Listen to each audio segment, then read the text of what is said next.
하나님의 은혜와 평강이 오늘 예배하는 모든 종들에게 함께 하시기를 주님의 이름으로 축원합니다. 중국에서 있었던 일입니다. 어떤 노인 한 분이 국경에서 살고 있었는데 그 국경에는 주로 전쟁이 자주 나는 변방이었다고 합니다. 그런데 한 번은 이 노인이 국경의 마을에서 자기 집에서 일을 하고 있는데 갑자기 어디서 아주 굉장히 잘생긴 말 한 마리가 소리를 지르면서 그 국경을 넘어가지고 이 할아버지 집으로 뛰어들어오는 거예요. 그래서 보니까 이 전쟁터에서 아마 아주 굉장히 좋은 명마인데 이제 주인을 잃어버렸는지 이제 이 할아버지 집으로 들어온 겁니다. 그러니까 배가 고프니까 이 말에게 먹을 것을 줬어요.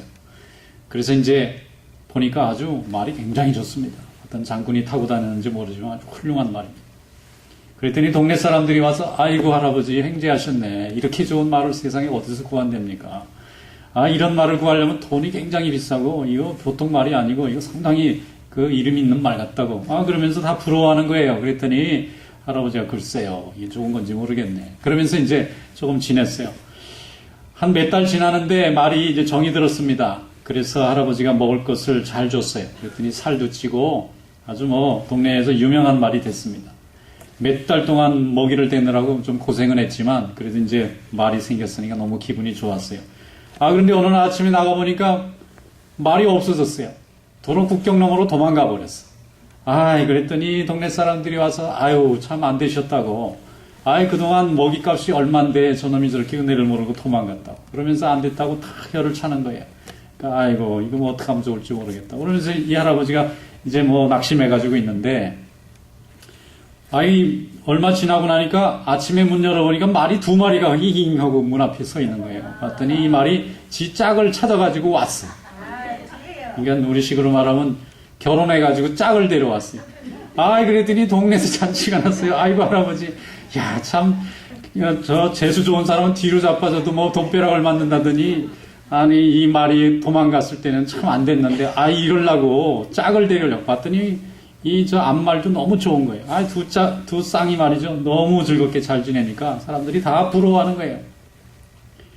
그런데 그 집에 아들이 하나 있어요. 젊은 아들이 하나 있는데, 말이 너무 좋으니까 말을 타고 싶지 않겠어요? 그래서 그 말을 타고는 나가지고 열심히 타고 돌아다니니까 사람들이 너무 부러워하는 거예요. 이야, 좋은 말이 저절로 들어오니 쟤는 승마도 하고 좋겠다. 그리고 한참 말을 타고 다니다가 갑자기 할아버지 큰일 났습니다. 되게 아드님이 지금 낙마를 해가지고 다리가 똑 부러졌어요. 그래가지고 다리가 부러져서 걸어다니지도 못하고 누워있는 거예요. 그러니까 동네 사람들이 와서 아이고 좋다가 말았네. 저 말이 안 들어왔으면은 멀쩡한 아들 죽을 뻔했잖아요. 말이 중요한 게 아들이 더 중요하지. 그랬더니 또 말이 또 그렇단 말이에요. 그래서 아들이 몇 달 동안 걷지도 못하고 거의 병신처럼 사는 거예요. 그런데 말이죠. 오랑캐가 국경에서 쳐들어왔다고 합니다. 임금님이 모두 그 동네 남자들은 다 군대 나가라고 그래요. 그래가지고 그냥 집집마다 아들들이 다 전쟁터에 나갔는데 이 아들을 데리고 가려니까 이게 병신이네. 이건 빼고 집에 있으라고. 이건 이 다리가 부러진 병신이라 할 수 없이 빼놓고 나머지는 다 가니까 동네 사람들이 와서 아이고 할아버지는 좋겠습니다. 우리 아들들은 전쟁터에 죽었는지 살았는지도 모르는데 이 아들은 다리가 부러져서 못 나갔다고. 그런가요? 여러분 이게 유명한 고사입니다. 인간지사 세옹지마다.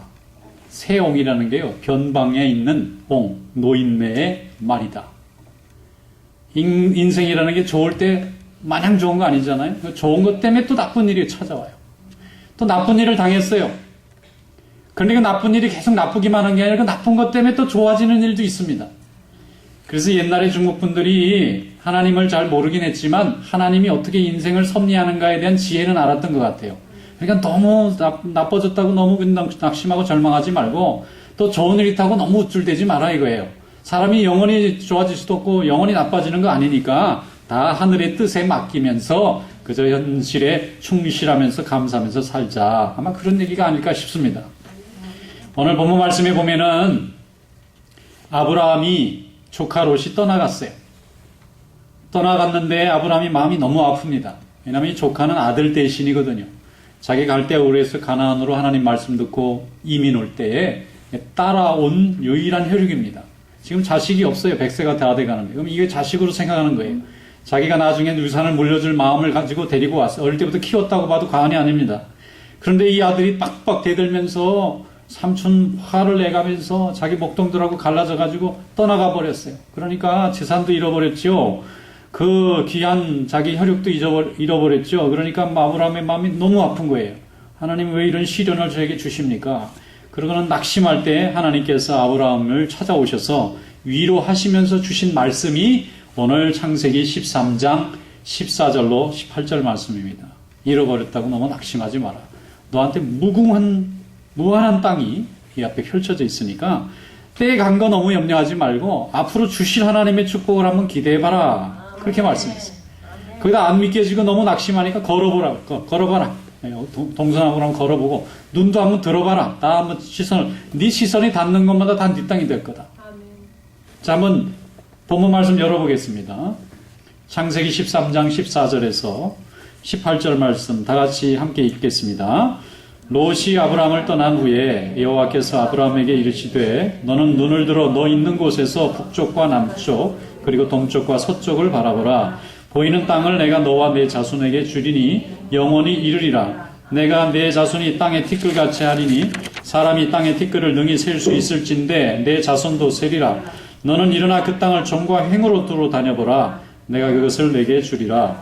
이에 아브라함이 장막을 옮겨 헤브론에 있는 마므리 상수리 숲에 이르러 거주하며 거기서 여호와를 위하여 제단을 쌓았더라. 아멘. 아브라함이 이 사건이 있기 바로 전에 성경을 좀 잘 읽어보면 무슨 사건이 나오는가 하면은 아브라함이 이제 갈대아우르를 떠나서 하란을 거쳐가지고 가나안에 정착을 합니다. 하나님이 인도하셔서 다 버리고 떠나라. 순종해서 떠났어요. 가나안에 도착하니까 좋은 땅이 아니고 흉년이 든 땅에 왔어요. 먹을 게 없어요. 그래서 하나님 어떻게 하면 좋겠습니까? 그랬더니 애굽으로 또 가래요. 애굽으로 이제 남의 나라에 또 이민을 갔어요. 갔더니 또 거기는 굉장히 풍요로운 땅이에요. 먹을 게 넘칩니다. 가나안은 지금 흉년이라 사람들이 배고파서 고생하는데 이 애굽은 당시 최고로 풍요한 나라니까 최고 강대국이니까 먹을 게 너무 넘쳐요. 이야, 이 먹을 게 넘친다. 너무 좋아했는데 아브라함의 아내 사라가 너무 예뻤어요. 그래가지고 파라오 왕이 그 아내를 뺏어갔어요. 그러니까 아브라함이 그냥 얼마나 힘들겠어요. 그래서 하나님 앞에 눈물로 기도했잖아요. 그러니까 하나님이 바로 왕 꿈에 나타나서 그 남의 부인인데 너 손대면 죽는다. 그래가지고 이제 풀어줬어요. 풀어주면서 바로가 놀래가지고 이게 남편 있는 여자인 줄 알았으면 내가 안 데려갔을 거다. 미안하다고 위자료를 많이 줬어요. 이거 왕이 준 위자료니까 어마어마했을 거 아니에요. 그러니까 그걸 가지고 갑자기 부자가 됐어요. 그러니까 아브라함은 부인 예쁜 덕에 부자가 된 거야. 그래서 그걸 가지고 거기 살 수가 없어서 다시 이제 가나안으로 돌아왔는데 오자마자 싸움이 난 거예요. 그러면 이건 재산 때문에 난 싸움입니다. 조카가 어릴 때는 삼촌이 하라는 대로 다 따라갔는데 가만히 보니까 삼촌이 별로 잘하는 것도 없고 좀 자질도 모자란데 하나님이 복을 많이 주니까 삼촌 건 나 좀 나눠 가집시다. 아마 이렇게 시작된 게 아닐까 이렇게 추측을 해볼 수 있어요. 이유 없이 싸움이 났거든요 지금. 근데 거기 내용에 보면은 좁아서 싸움이 났다고 하는 얘기도 있는데 재산이 많이 생기니까 이 탐심도 많아지는 거죠. 그러니까 조카가 많이 커서 삼촌 갈라갑시다. 그러니까 삼촌이 처음에는 원하지 않았겠죠. 그러나 너무 완강하게 자꾸 다투니까 너나 나나 같은 혈육인데 이러다가 서로 전쟁 나겠다. 그러니까 네 목동들 데리고 갈라서 네가 원하는 땅으로 먼저 가라. 그랬더니 롯이 소돔과 고모라 땅이 애굽의 땅같이 물된 동산같이 아름다웠다. 아주 보기 좋았다는 얘기. 거기로 옮겨갔어요. 그리고 남은 땅은 시시한 땅에 지금 남았는데 아브라함이 낙심을 두 가지로 하는 거예요. 하나는 재산이 없어져서 낙심하고 또 하나는 이거 분명히 내 아들 삼으려고 했는데 얘가 나한테 박박 대들고 나가니까 또 너무 가족 간에 단절이 생기고 그래서 이 두 가지로 너무 낙심을 해요. 아브라함이 너무 절망했어요. 이렇게 열심히 살고 내가 자식같이 키워도 이거 다 소용없구나. 지가 머리 크니까 자기 삼촌한테 대들고 갈라나갈 정도로 이렇게 인간이라는 게 관계가 참 이게 배신으로 돌아오는구나.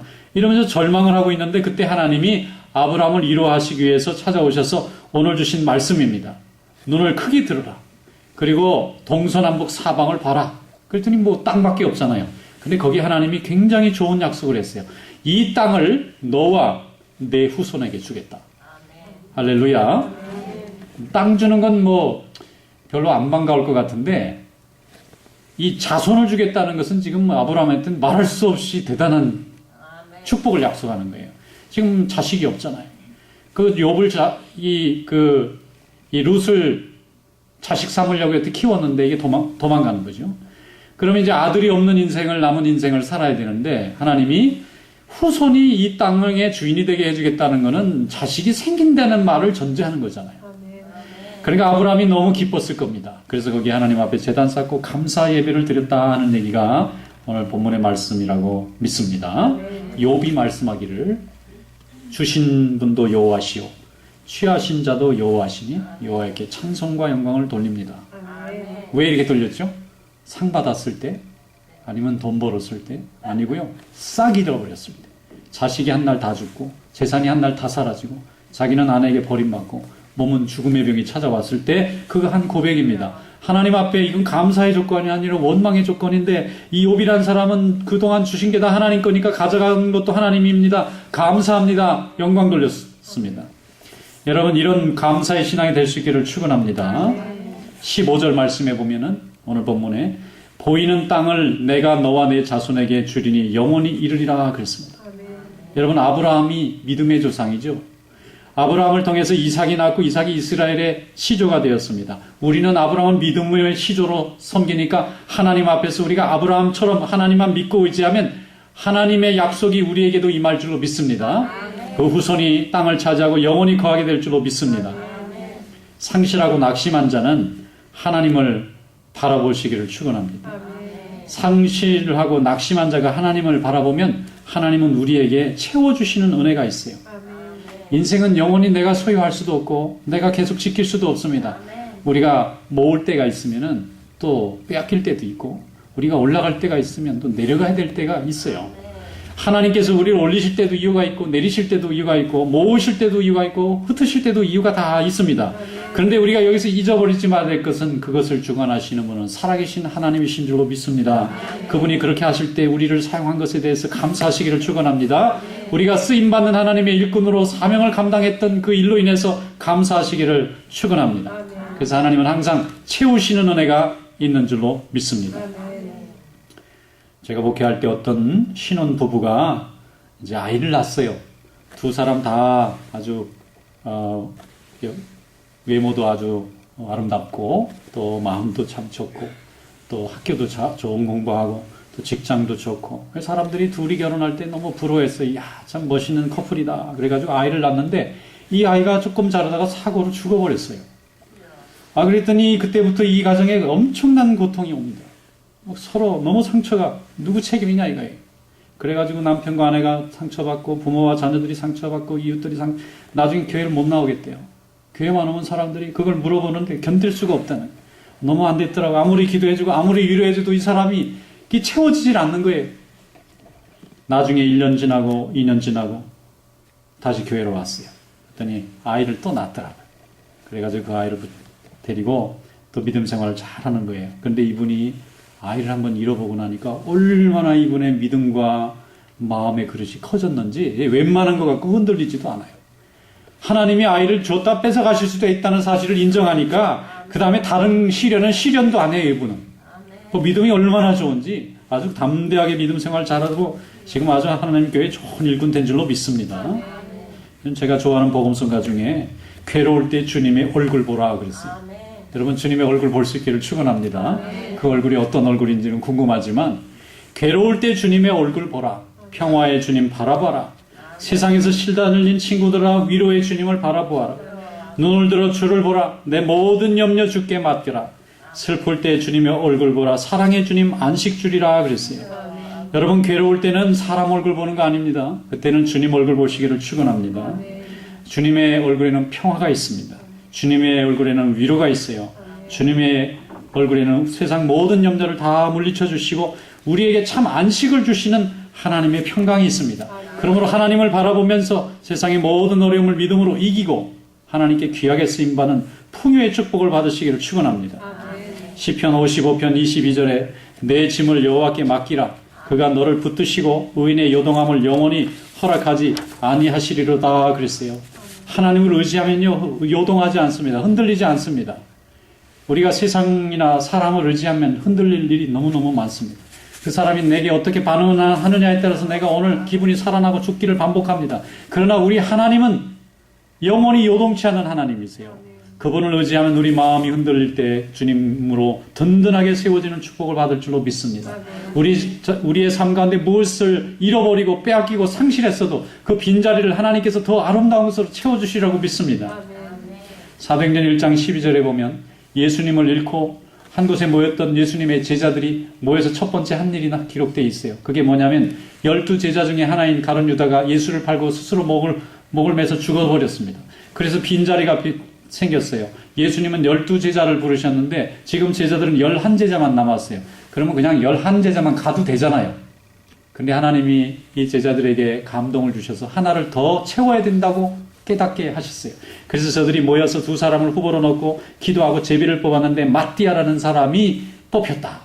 그래서 가룟 유다가 12제자라고 하면 안 되고 마띠아가 12제자가 돼야 돼요. 그리고 마띠아는 열심히 복음을 전해서 마띠아 행전이라는 이름이 기록이 있을 정도로 더 열심히 가룟 유다가 못했던 예수의 제자로 성령받아 세상의 교회를 복음을 전했던 그 일을 마띠아가 너무너무 잘했어요.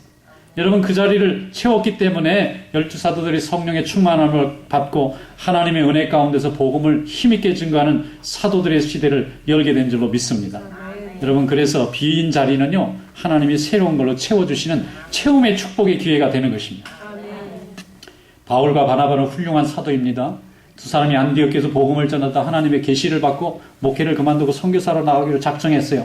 두 사람이 나가서 유럽에서 복음을 전할 때 많은 열매가 있었습니다. 그래서 돌아와서 또 다시 선교팀을 꾸리는데 마가를 데려갈 건가 말 건가 중간에 따라갔던 바나바의 친조카 이 마가 복음을 줬던 이 마가 이 부잣집 아들로 태어나서 고생 몰랐던 이 마가가 중간에 도망갔거든요.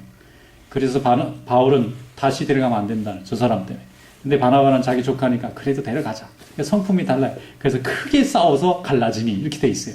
그러니까 사도들도 싸움하는 거니까 우리 성도들 싸우는 건 괜찮을 것 같아요.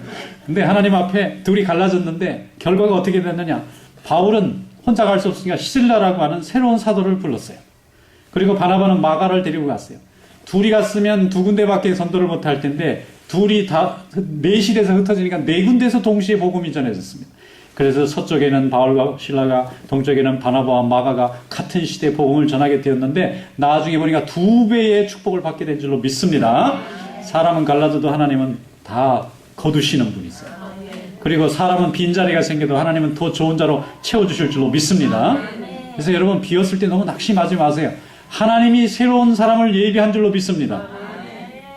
어제 TV를 봤더니 한국 텔레비에 NC 소프트라는 야구팀이 운동 경기를 하더라고요. LG하고. 그런데 잠깐 보고 지나가려고 그러는데 아나운서가 그래요. 오늘 첫 승을 할지도 모릅니다. 첫 승을 할지도 모릅니다. 그 얘기를 10번을 해요. 그래서 참 이상하다. 무슨 프로 야구팀이 경기를 하는데 첫 승을 할지 모른다는 그런 멘트가 다 있을까? 이기고 지고 하는데. 근데 가만히 들어보니까 이 팀이 신생팀인데 여태까지 생긴 후로 한 번도 이기질 못했대요.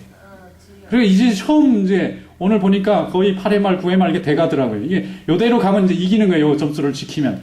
그런데 말이죠. 제발 이기게 해달라고 그냥 아나운서부터 관중들이 다 그 팀을 위해서 응원하는 거야, 분위기가. 나도 휩쓸려가지고 됐으면 싶더라고요. 난 잘 몰라요, 그 선수들을. 그런데 이제 나중에 해설하시는 분이 조금 코멘트를 해서 내가 빨리 알아들었어요. 이 팀이 한국의 프로야구의 9번째로 생겨난 팀인데 처음 생겨날 때 8팀이 못 만들게 만들었어요. 태어나지 못하게.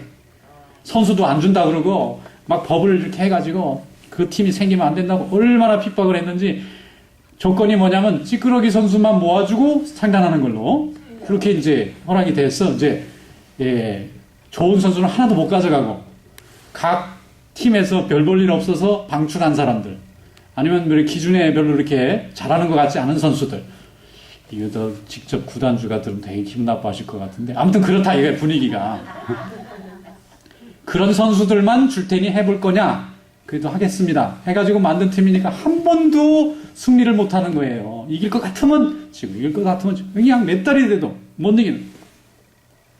그런데 이제 선수들이 수없이 지면서 조금씩 실력이 늘은 겁니다. 매일 지면서 버스 타고 밥 먹어가면서 지러 다니는 거예요, 이 사람. 한 번도 못 이겨요. 너무 강하니까 상대방 팀들이. 뭐 전통 역사가 막 20년, 30년 된 팀들이고 막 에이스들이 막 쫙 포진돼 있는데 그런 팀을 어떻게 이 실력 없는 선수들이 모여서 이길 수가 있겠어요. 그러니까 그 아나운서도 해설자도 오늘은 제발 한 1승을 해야 된다고 저 팀이. 너무 낙심하면 이제 선수들이 안 하겠다 그러면 어떡해요. 그래서 다 기대는 정말 1승을 했는데 너무 좋아하는 거예요. 나는 한국 시리즈 우승한 줄 알았어. 사람들이. 그냥 막 선수들이 다 뛰어나가서 막 얼싸고 처음 이겼다는데 그렇게 좋아요. 그러면서 해설자가 붙이더라고. 이제 이 한국의 프로야구 역사에 새로운 역사를 추가한 거예요. 그래서 이야 그렇구나. 그동안 다 별 볼 일 없어서 누가 데려다 쓰지도 않는 선수들이잖아요. 그 팀이 안 생겼으면 직업도 안 생길 뻔한 선수들이에요. 어쩌면은 다 마이너 리그에 있어서 빛도 한번 보지 못하고 선수생활 끝내야 될 뻔한 이 사람들을 새로운 구단이 생겨서 투자하고 그 별별 어린 선수들을 다 이렇게 기용해가지고 1년 내내 깨지러 다니는 형님만 돌아다니고 드디어 처음 이제 1승을 한 거예요. 아, 그래서 내가 일어나서 나도 박수 쳐줬다고 집안에 앉아. 자, 이게 뭡니까? 각 구단들은 선수들을 뺐을 거 아니에요. 뺏겼을 거 아닙니까? 자기들 입장에서는. 그런데 그 자리에는 더 좋은 다른 선수들이 다 채워지고 이렇게 새로 생긴 팀은 또 새로운 직업을 그룹으로 만들었잖아요. 그 아구단 하나 생기면 얼마나 많은 사람이 또 잡이 생기는지 모르잖아요. 그래서 양쪽이 서로 다 잘 되는 거예요. 그래서 그것이 점점점 힘이 되어져서 나중에는 야구 관중이 많아지고 야구 사업이 잘 된다는 거예요. 그래서 아주 그 해설하는 사람이 막 신이 났더라고요. 이렇게 이기고 지고 해야 이게 경기들 맨날 지기만 하면 안 되니까. 여러분, 빈자리는 항상 새로운 기회가 열리는 자리인 줄로 믿습니다. 그러니까 비었다 그래서 너무 절망하지 마세요. 비워지면 하나님이 채우세요. 대신 하나님을 끝까지 바라보세요. 그 빈자리만 쳐다보고 있으면 아무 소망 없어요. 구멍만 더 크게 보입니다. 그러나 하나님을 바라보세요. 그럼 하나님이 더 좋은 것으로 채우시고 더 크게 쓰실 줄로 믿습니다. 성도는 무언가를 상실하면 하나님 보는 시간입니다. 그럼 하나님이 채우심의 은혜를 부어주실 줄로 믿습니다. 하나님을 온전히 의지하고 주님을 더 의지하고 나아갈 거 다 맡기면 하나님께서 우리를 더 풍요롭게 만듭니다. 세상에는 두 가지 마음을 가진 사람이 있습니다. 하나는 부자의 마음을 가진 사람이고 하나는 가난한 자의 마음을 가진 사람입니다. 한 사람은 풍요의 마음을 가진 사람이 있고 어떤 사람은 궁핍한 마음을 가진 사람이 있어요. 이 두 사람의 차이가 뭐냐? 항상 부유한 마음을 가진 사람, 부자의 삶을 사는 사람은요, 여기서 빼앗기면 또 다른 데 더 기회가 많다고 늘 생각하는 사람. 근데 가난한 사람은 이거 뺏기면 죽는 줄 알아요. 그러니까 이것만 조금 와서 좀 빼앗으려고 그러고 이렇게 자꾸 시비를 걸면 막 숨 넘어가고 잠도 못 자고 막 절망합니다. 그렇다고 뭐 지키면 좋은데 그것도 뺏겨요. 그러니까 더 절망하고 더 분하고 억울하고 그러니까 자꾸 남을 미워하고 또 자기 자신을 자책하고 그러다가 기회를 잃어버리는 거예요. 그런데 부자의 마음을 가진 사람은 열심히 하다가 뭐 달려드는 사람이 너무 많으면 그냥 아예 죽어 새 곳에 가서 새 우물을 파요. 여기서 씨름하는 이 에너지를 이게 완전히 소비하지 않고 여기서 잘 철수를 해서 아직 내가 힘이 있고 지혜가 있고 아직 사람들이 내 주변에 있을 때 새로운 우물을 팝니다. 그래서 이 우물에서 저기서 잃어버린 거에 몇 배를 거두는 거예요. 이것이 부자의 마음인 줄로 믿습니다. 하나님은 이런 부자의 마음을 원하세요. 우리가 생명이 풍성한 삶을 원하세요. 생명이 없어서 절망하고 배고프고 목말라 사는 삶이 아니라 항상 생명이 풍성해요. 하나님이 여기서 주신 생명도 풍성하고 이걸 잃어버리면 저기서 더 큰 생명의 삶을 누리는 거예요. 하나님이 우리에게 예수를 주신 이유가 우리가 생명이 풍성한 삶을 살려고 주셨지 않습니까? 여러분, 부유한 믿음의 삶이 되시기를 축원합니다. 어떤 분이 고국에서 직장을 잃어버렸어요. 너무 좋은 직장이라서 너무 자기가 프라우드했어요. 그 직장에 채용됐을 때 아버님이 그러셨대요. 가문의 영광이라고. 우리 가문에 이런 대기업에 들어갈 사람이 어디 있냐. 가문의 영광. 아, 그래. 너무 프라우드하게 직장을 다녔는데 잘렸어요. 이제 직업을 잃어버리고 나니까 얼마나 낙심을 하는지 이 사람이 막 너무 데미지를 입어가지고 이렇게 기운을 차릴 수가 없는 거예요. 꼭꼭꼭꼭꼭꼭 잠그더니 결국은 사람도 안 만나고 가족들하고도 대화도 안 하고 자기 속에 완전히 갇혀버렸어요. 그래서 주변에 있는 사람들이 아무리 얘기를 해주고 아무리 여행을 시켜주고 아무리 좋은 조언을 해줘도 들으려고 하잖아요. 그래서 부인이 열심히 눈물로 기도하고 또 하나님 앞에 기도하다가 이민을 가기로 했어요. 그래서 미국 땅에 왔는데 보니까 자기를 아는 사람이 아무도 없더래요. 야, 여기는 아무도 없구나. 내 과거를 아는 사람이 없구나. 내 실패한, 내 과거의 망가진 모습을 본 사람이 없구나. 그러니까 좀 담대해지더래요. 그래서 막 열심히 일하고, 열심히 돈 벌고, 열심히 아들 가르치고, 열심히 나중에 교회 다니고 믿음 생활했더니 지금은요, 굉장히 복을 받아서 교회에서도 일꾼이 되고, 아이들에게도 존경받는 부모님이 되고, 또 교인들에게도 존경받는 교인이 되어서 아주 열심히 살고 있습니다. 그분이 지금 하는 얘기예요. 그때에 새로운 땅을 바라보지 못하고, 그 자리에서 다시 그 회사를 어떻게 하면 들어갈까? 나를 자른 저 상사가 밉고 나를 모함한 내 동료가 미워서 계속 앉아 있었으면 자기 끝났을 거예요.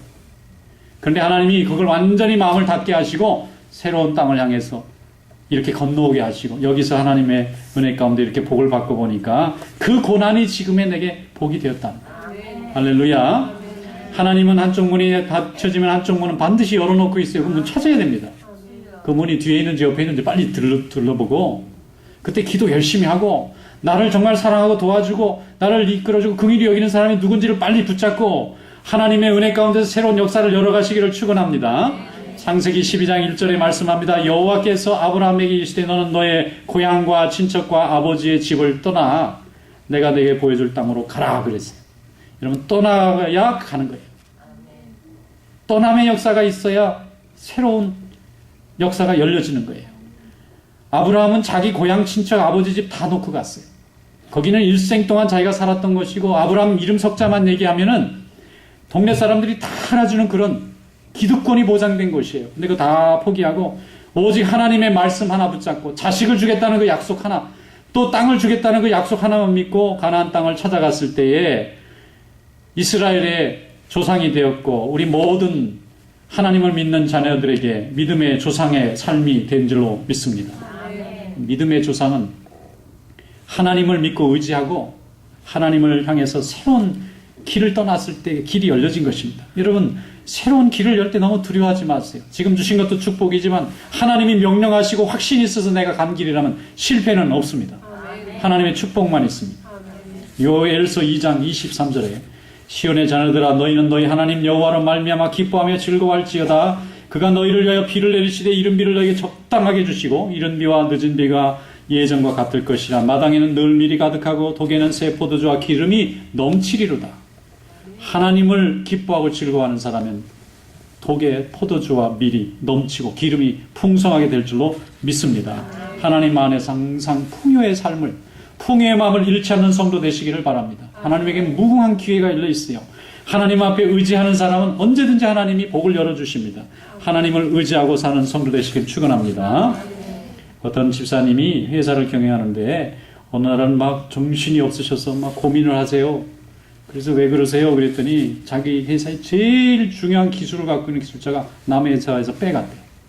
그래가지고 막 어떻게 해야 할지를 모르겠대요. 이 사람 없으면 자기 회사 문 닫아야 되는데 너무 걱정하는데 그분이 막 기도해달라고 그래요. 근데 그분이 열심히 기도했어요. 한참 기도하고 얼마 지나서 어떻게 잘 돼갔느냐 그러니까 기도 응답을 받았대요. 그래서 그 사람 돌아왔느냐 일단 안 돌아왔대요. 뭐 새로 더 좋은 기술자를 채용이네. 아니래. 그럼 어떻게 해결이 된 거예요? 그랬더니 그 사람이 가고 나니까 그 사람 옆에 있었던 다른 직원들이 야 우리 사장님 불쌍하고 우리 회사 살려야 된다. 그리고 더 열심히 일해가지고 그 사람 있을 때보다 더 잘 번대. 그래서 그렇게도 하나님이 역사하시는군요.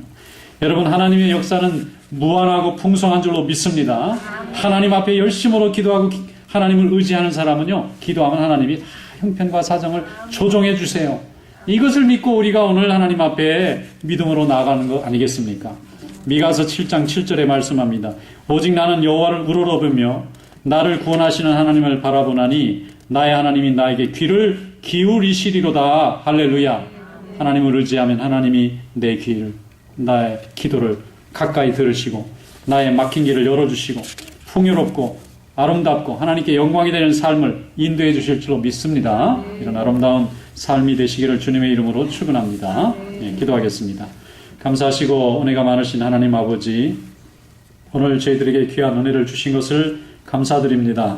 날마다 하나님이 주신 풍요한 삶을 바라보며 주님의 약속을 의지하고 날마다 주님께 모든 것을 맡기고 믿음 안에서 승리하는 성도들이 될 수 있도록 인도하여 주시옵소서.